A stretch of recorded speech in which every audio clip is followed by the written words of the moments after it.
name is Saskia Binge and welcome to another video dari Eri Media. This is our new health series where we are gonna talk tentang banyak kesehatan kuda atau info tentang manajemen kuda and all that good stuff. So today we have a very special guest, Dr. Danto. Hi Dr. Danto. Halo. Dr. Danto adalah dokter hewan spesialis kuda. So dia itu kerjanya sama banyak kuda-kuda di Indonesia. What's your specialty, Dok?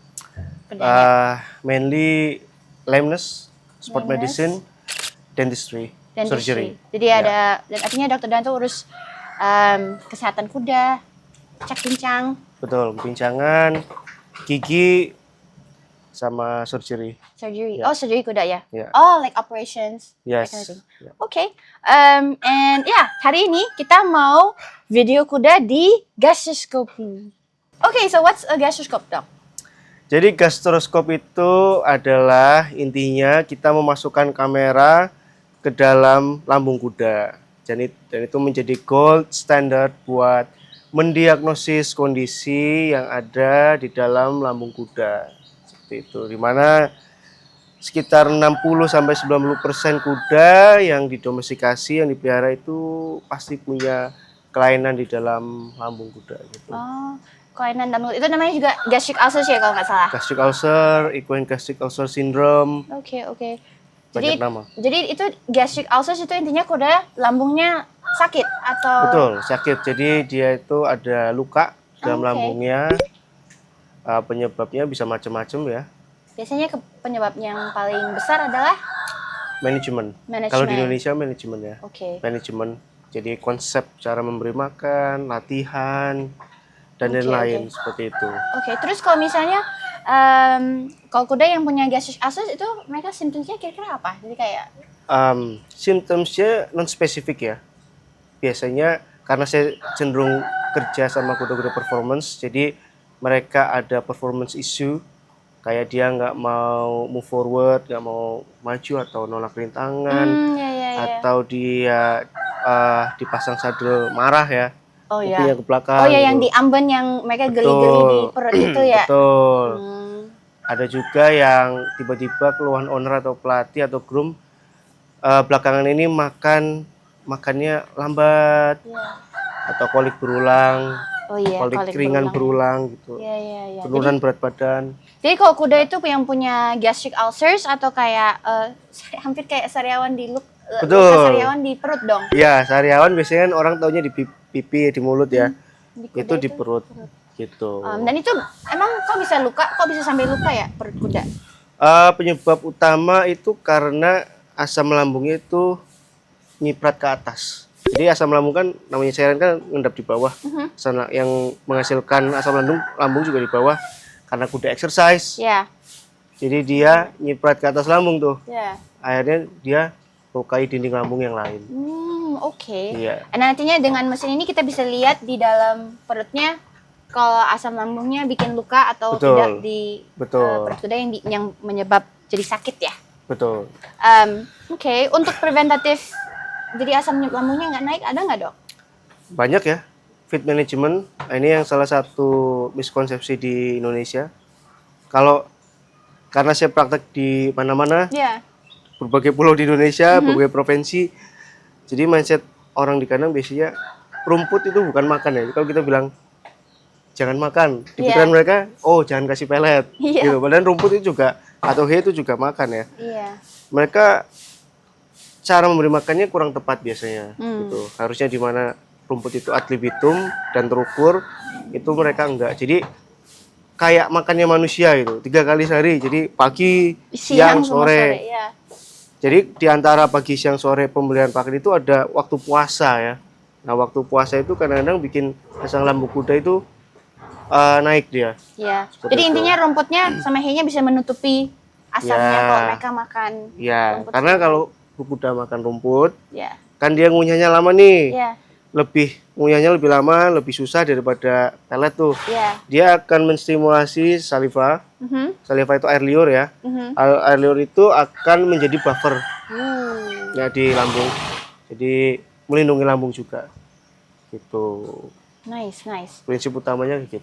Jadi banyak rumput sama hay, jadi bisa menutupi asam lambungnya. Tapi so hari ini kita akan thanks for the answer, Doc. Jadi we're gonna see, kita akan lihat Dr. Danto ngelakuin gastroskop ke kuda, dan kita bisa lihat hari ini kalau misalnya perutnya ada luka atau enggak. Kira-kira berapa lama ya prosesnya, Dok? 15-20 menit ya kalau kudanya bisa diatur. Terus prosesnya akan ngapain aja? Like what we're gonna do? Oke, pertama itu kudanya akan dipuasakan. Oke. Jadi protokol puasa kuda membuat gastroskop itu kira-kira bisa 14-20 jam. Tapi biasanya asisten saya akan bilang ke owner atau orang di kandang itu sekitar 16 atau 18 jam. Puasa, rumput, dan pelet. Terus puasa airnya 2-4 jam sebelum prosedur dimulai. Alright. Gitu. And then prosesnya akan disedasi nggak, Dok, atau enggak? Disedasi. Wajib disedasi. Itu ringan atau berat atau ringan? Ringan. Tergantung kuda ya, kadang-kadang ada kuda yang ringan udah mau bangun. Kadang-kadang ada kuda yang butuh heavier sedation ya. Oke. And then berbasis gastroskop hari ini kamu akan kasih rekomendasi atau gimana untuk kudanya based on the how bad or how good it is. Ya, betul. Itu gastroskopnya ada grading scale-nya nggak, Dok? Kayak dari yang parah dan bagus? Ada 0-4 gitu ya. 0-4 ya? 0 itu nggak ada, 4 itu yang paling parah ya. Sampai dia berpendarahan lambungnya. Oh my gosh, oke. Itu kita nggak mau lihat dong yang enggak. Itu pasti kudanya udah sangat tidak nyaman ya. Kasihan kudanya itu. Gitu. So we get to see in the next video, guys.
Hi guys, so we're already done sama gastroskopnya. Terima kasih ke Dr. Danto udah lakuin gastroskop ke Prince hari ini.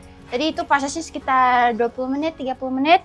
And kita bisa lihat, kita tadi lihat the whole dari esophagus ke lambung, atap lambung, lantainya lambung, ya semua saluran. Terus dari resultnya hari ini, Dok, gimana, Dok? Bagus ya dia. Dia nggak ada ulcer yang signifikan.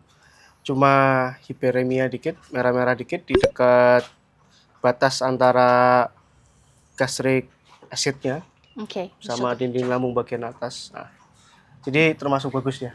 Jadi ini dari grade-nya yang tadi Dok Danto ngomong itu kira-kira 1 ya dia. 1 ya? 1. Jadi mild. 1 antara 1 sama 0 ya. Oke.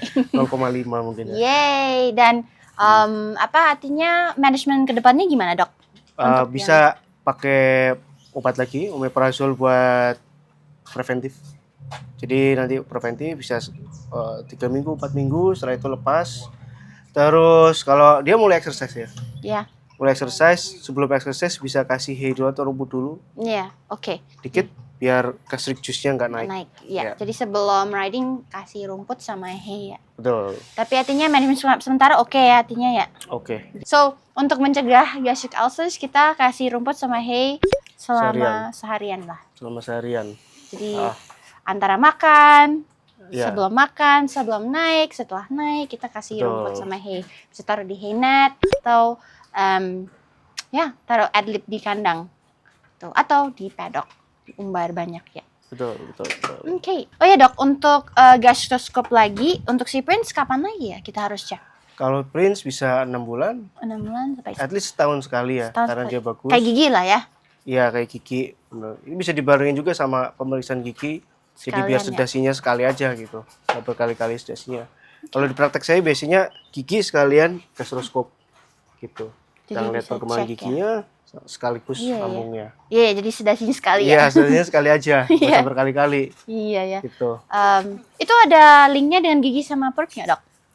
Oh, sangat ada. Jadi kalau kuda yang punya gangguan gigi, jelas dia frekuensi ngunyahnya bisa berkurang.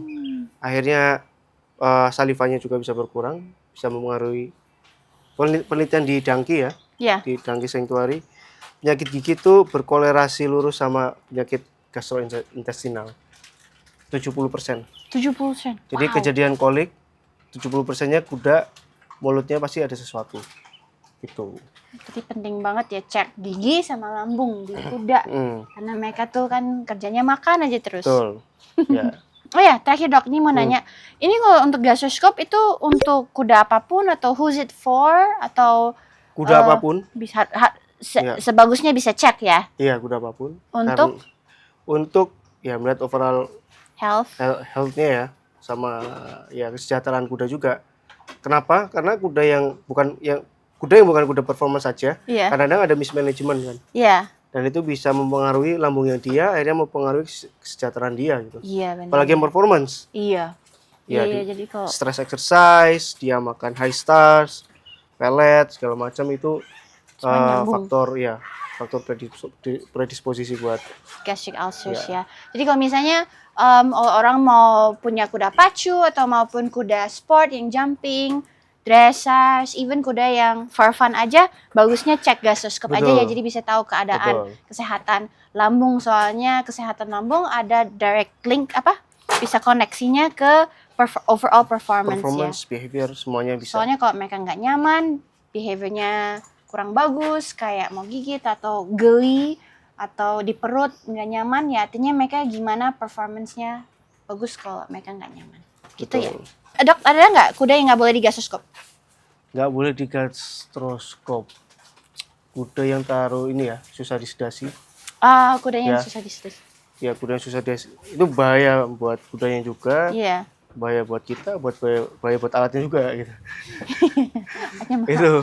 Jadi, artinya kalau yang penting kudanya bisa disedasi, aman. Betul, ya. So, that's it for today, guys. Terima kasih udah nonton video kita di Eri Media. Don't forget to follow, like, and subscribe to our account on YouTube and Instagram. You can also follow Dr. Danto's Instagram. I'll link it below. And yeah, we do this videos, jadi kalian juga bisa belajar. Saya juga bisa belajar lebih banyak tentang kesehatan kuda dan manajemen kuda. And we'll see you in the next one. See you. Bye.